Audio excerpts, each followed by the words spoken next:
and actual financial value of the milk solids from the dairy cows. Now, what they found was that the low organic matter fields produced decreased dry matter yields and lower milk solids, and that the dry matter yields and milk solids were significantly higher in the high organic matter fields. This amounted to an additional $150 per hectare in milk solids having high organic matter fields versus low, and the accumulated loss for the low organic matter fields was greater than $1,200 on a per hectare basis.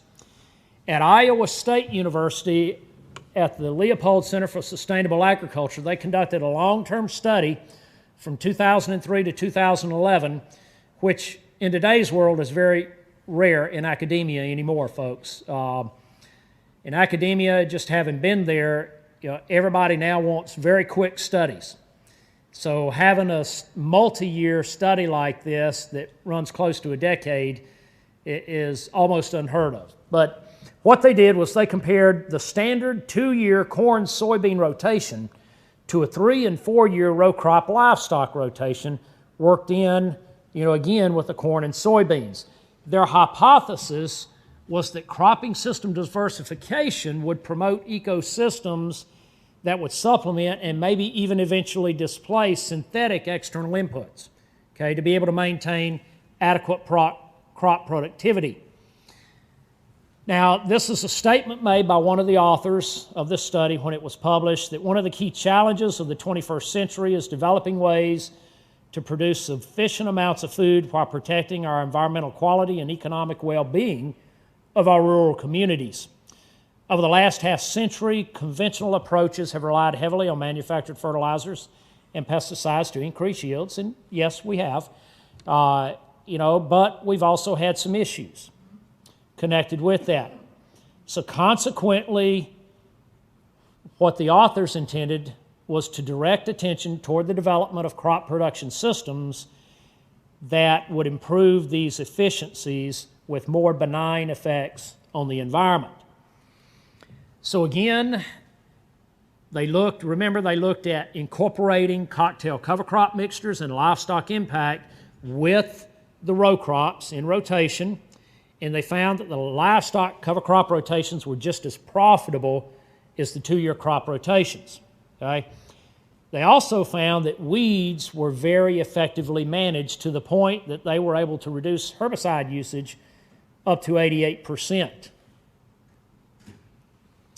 Their labor costs were higher, in the livestock, incorporating the livestock rotations, because then you had to build fences, you had to manage the livestock and so forth, but they found that those increased input costs with the livestock were more than offset by lowering your cost in synthetic fertilizer use and herbicide use.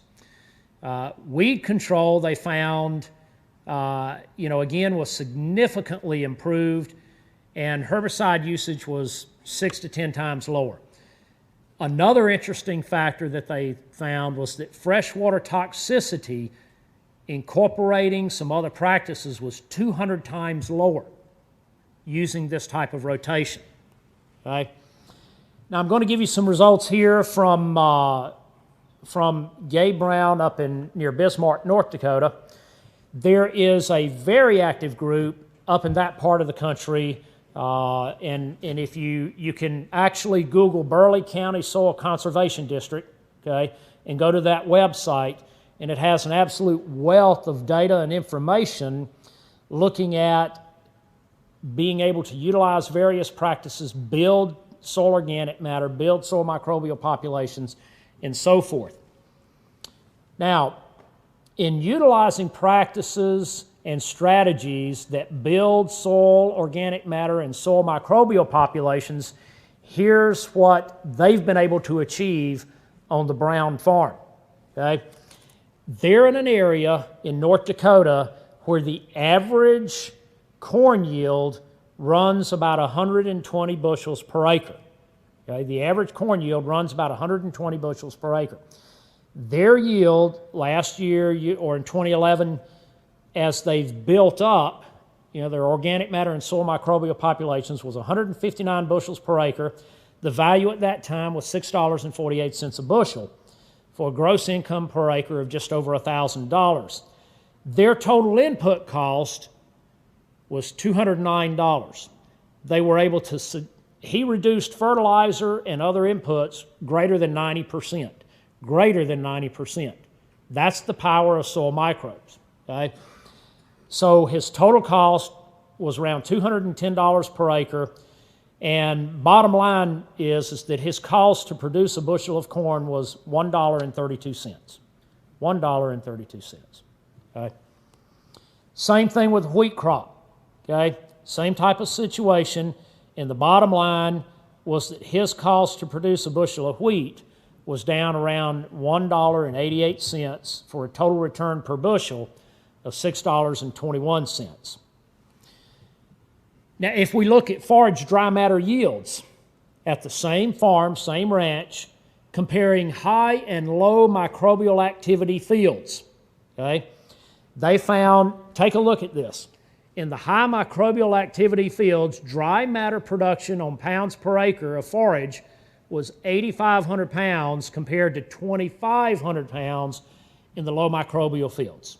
Okay? So a very, very significant difference. Now, this low microbial field is some rented ground that they had just acquired, and we did quantify actual soil microbial activity prior to starting this.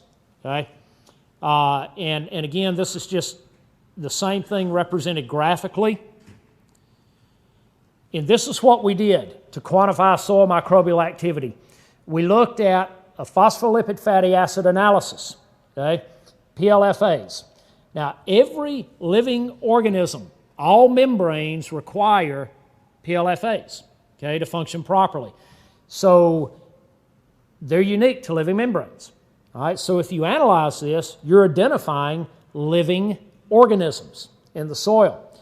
So a PLFA test indicates living biomass of bacteria, fungi, protozoa, nematodes, so on and so forth. We also want to look at saturated to unsaturated ratios, just like we look at in our diet, okay? In microbes and in the soil, saturated to unsaturated fatty acids is important, okay? If you have a higher ratio of saturated, that's an indicator of stress in the microbial community. If you have a higher unsaturated fatty acid ratio, that's an indicator of very high functional levels of microbes that are functioning optimally, just like in our bodies. Okay? Now, this is what you will get when you run this analysis.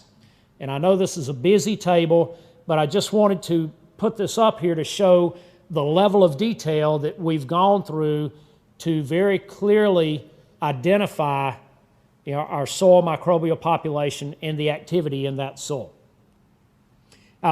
One other thing in this, notice that we also are looking at predator to prey ratios and nematode to protozoa ratios, okay? Remember what we talked about earlier? To be able to maintain healthy populations of anything, you have to have the proper predator to prey ratio. And so that's just as critical here, and this analysis tells us where we stand in that regard. Okay, so a very quick explanation of that table is this.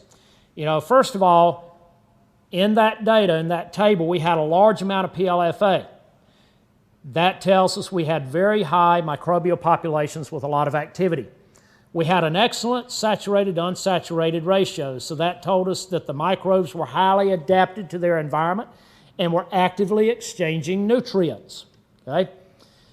Protozoa numbers are high, indicating a well-structured soil with a higher nutrient turnover and a better predator to prey relationship or ratio.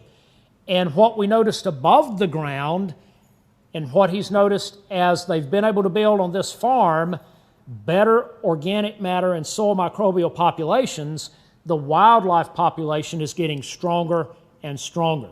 So they're deriving more and more income off of that ancillary enterprise, being able to incorporate wildlife into it.